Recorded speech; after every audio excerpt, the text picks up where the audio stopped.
いは私の名前はワンコンペンです。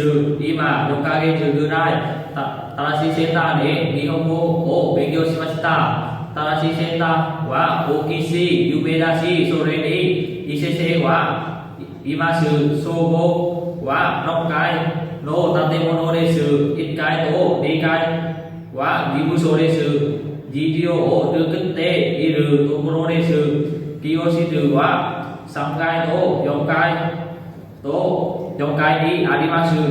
毎日みんなはここで日本語と日本の礼儀を習っています。5階と6階で体操をしたり、生活の知識を勉強したりしています。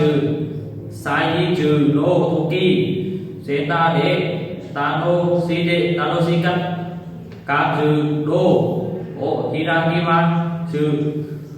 ここで勉強するとき、いろいろなことを教えてもらいました。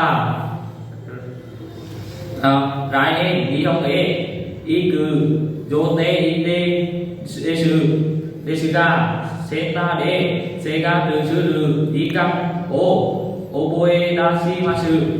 どうもありがとうございました。